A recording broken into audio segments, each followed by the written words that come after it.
ఈ రోజు ఈ వీడియోలో హిసాబ్ బరాబర్ అనే సినిమా గురించి మాట్లాడుకుందాం. మాధవన్ లీడ్ గా అశ్విని డైరెక్షన్ లో వచ్చిన క్రైమ్ డ్రామా ఇది. ఈ సినిమా స్టోరీ ఏంటి, దీని మీద నా ఒపీనియన్ ఏంటి అనేది ఇప్పుడు తెలుసుకుందాం పదండి. ముందుగా ఈ సినిమా స్టోరీ ఏంటంటే, రైల్వే డిపార్ట్మెంట్ లో టీసీగా పనిచేసే రాధాకృష్ణ అనే వ్యక్తి తన బ్యాంక్ అకౌంట్ లో 27 రూపాయలు మిస్ అయ్యాయని బ్యాంక్ లో కంప్లైంట్ ఇస్తాడు.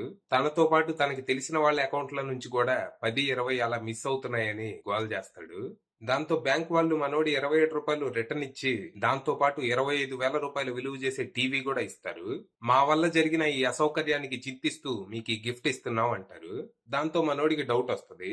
27 రూపాయలు మిస్ అయితే ఎవడైనా మహా అయితే రౌండ్ ఫిగర్ 100 రూపాయలు ఇచ్చి పండగ చేసుకో అంటాడు. కానీ వీళ్ళేమో 25,000 విలువ చేసే టీవీ ఇస్తున్నారు ఎందుకు అని. దాంతో ఆ బ్యాంకులో ఏదో లొసుగులు జరుగుతున్నాయని ఫిక్స్ అవుతాడు. ఆ బ్యాంక్ లో పనిచేసే ఓ ఎంప్లాయీకి లంచం ఇచ్చి కొంతమంది కస్టమర్ల బ్యాంక్ స్టేట్మెంట్లు తెప్పించుకుంటాడు. ఆ అకౌంట్స్ అన్ని చెక్ చేస్తే ప్రతి ఖాతా నుంచి 5 రూపాయలు 10 రూపాయలు అంటూ ప్రతి నెల చిన్న చిన్న అమౌంట్స్ గల్లంత అవుతున్నాయని తెలుస్తుంది. ఇలా ప్రతి అకౌంట్ లో మిస్ అయ్యే చిల్లరంతా కలిపితే సంవత్సరానికి వేల కోట్లు గల్లంత అవుతున్నాయని తెలుస్తుంది. దాంతో మనోడు ఆ బ్యాంక్ మీద కేసు వేసి లీగల్ బ్యాటిల్ కి దిగుతాడు. మరి తర్వాత ఏం జరిగింది? ఓ సాధారణ రైల్వే ఉద్యోగి ఒక పెద్ద నేషనల్ బ్యాంక్ తో ఎలాంటి పోరాటం చేశాడు, ఈ ప్రాసెస్ లో తను ఎదుర్కొన్న సమస్యలేంటి, అసలు కస్టమర్లకి డౌట్ రాకుండా ఈ చిల్లర్ స్కామ్ ఎలా నడుస్తుంది, చివరికి మనోడు ఈ కేసులో గెలిచాడా లేకపోతే తన్నే మూసేశారా అనేది మీరు సినిమా చూసి తెలుసుకోవాలి. ఇక ఈ సినిమా ఓకే, టైం పాస్ అనేలా సాగింది.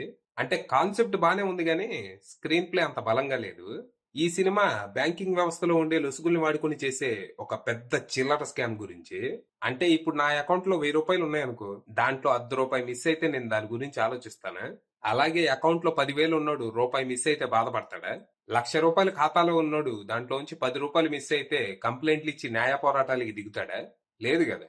ఈ లాజిక్ ని వాడుకొని ఎంత పెద్ద స్కామ్ చేయొచ్చు అనేది మీరు ఈ సినిమాలో చూడొచ్చు.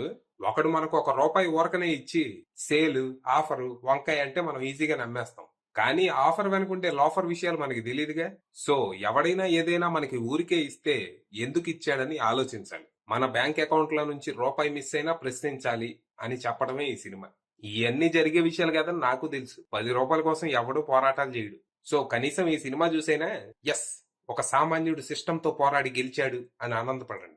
అలాగని ఈ విషయాలన్నీ బలంగా గుర్తుండిపోయేలా చెప్తారా అంటే లేదు, కొంచెం నాసి రకంగానే చెప్తారు. But still some interesting ideas are here.